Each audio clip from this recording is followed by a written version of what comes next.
This video was sponsored by The Purge on USA Network, a 10-episode television event premiering on Tuesday, September 4th.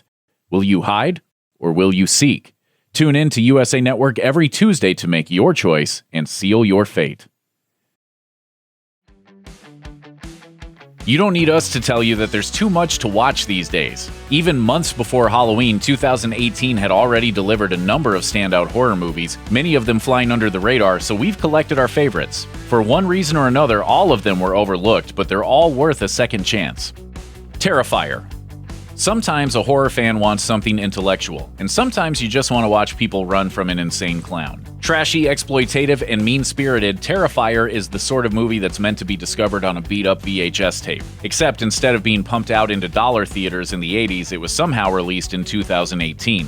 Terrifier commits to its trashiness from every angle. It's simplistic, low-budget, and sometimes dubiously acted, which is not to say that it's a bad movie. While it's certainly not for everybody, the movie has notched a solid 80% on Rotten Tomatoes, meaning slasher fans should feel confident giving this punchy thrill ride a late-night spin. Pyewacket. What if you made a nasty wish in a fit of rage, only to find out later that you couldn't take it back? Pyewacket tells the story of a teenage girl who naively puts a curse on her mother in a half-baked woodsy ritual. After her moment of frustration has passed, the girl has to watch as her curse becomes terrifyingly real and the consequences close in around her.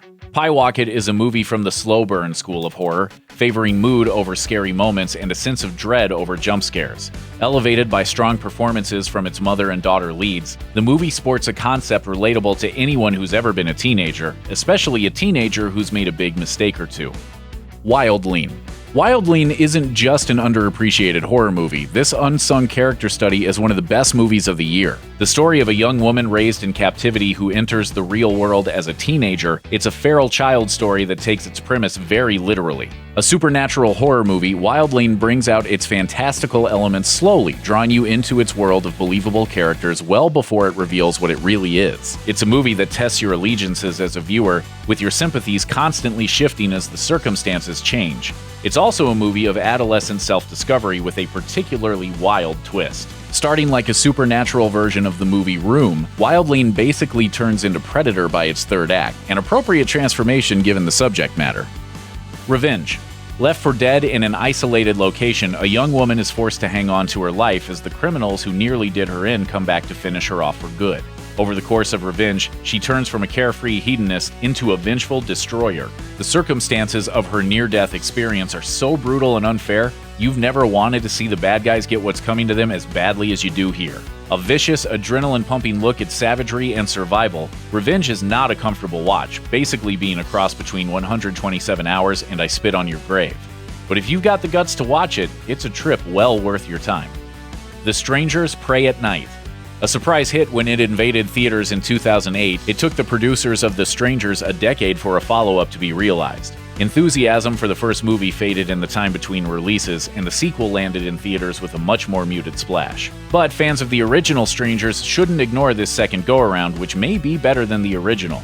Moving the action from a couple's home to an empty trailer park, Prey at Night effectively builds on the original's premise of pointless, random violence. It can't be reasoned with, it can only be fled. The sequel gains points over the original for the target family's tendency to fight back, making the game of cat and mouse much more of a level playing field than it was in the original, and ultimately making this a more rewarding watch. Mom and Dad.